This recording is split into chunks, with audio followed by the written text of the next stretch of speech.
If you've been following my work exposing woke companies, you are going to want to see this video because the Harley Davidson CEO, he is a little different from the other CEOs we've encountered while exposing these companies. And that's because he's a true believer, and I'm going to explain what that means. You're going to want to stick around because we've got a video of him referring to himself as some version of the Taliban. Yes, he says the Taliban. But in his case, instead of pushing Sharia law, he's pushing sustainability, which is really just corporate speak for wokeness. Now let's start with this. He formed something called the B Team with Sir Richard Branson. And what does the B Team do? Let me show you. Well, for starters, the B Team wants what they call an inclusive economy by 2030, which again is just corporate word salad for DEI. Their strategic priorities between 2020 and 2025 are all about weaving together their strategic priorities on climate, workplace equality, and governance. Again, corporate speak for pushing DEI. What are their goals? They say it right here. They want to shift norms through corporate behavior. So they want businesses adopting DEI to change behaviors throughout society. The B Team also supported Target allowing men in women's restrooms as long as they identify as a female. They helped establish the Business Refugee Action Network with Ben & Jerry's and Virgin. And this was to get more migrants situated and taken care of across Europe. The B Team also believes in something called radical inclusion, which if you read this statement says that they must change who to change how, which means replace leaders with woke leaders so you can get the reality that you want. The B Team is also working to, quote, transform food systems by reducing emissions. They say reducing emissions to transform the food system because saying we want to reduce or eliminate your ability to eat red meat is not super popular. They also admit to wanting to transform our financial systems. They say deliver climate finance commitments, reshape incentives, and urgently shift all global financial flows at scale to reduce emissions and facilitate climate-resistant,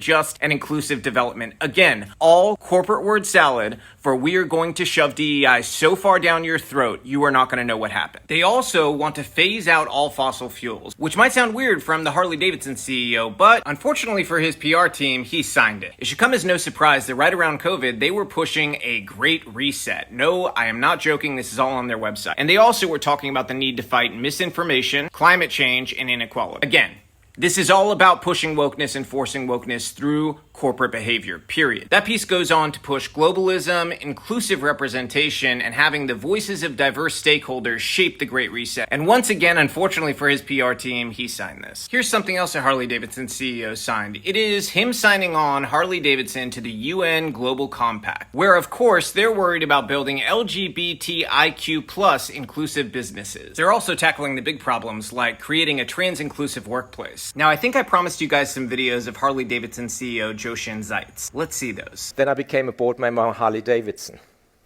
Now you could ask, what am I doing here? And of course, Harley is all about the sound and the smell of the Harley Davidson, isn't it? So I became the Taliban again in a sustainable way. I decided to create a sustainability committee on the board, which I'm still chairing today, such as for Caring and other companies.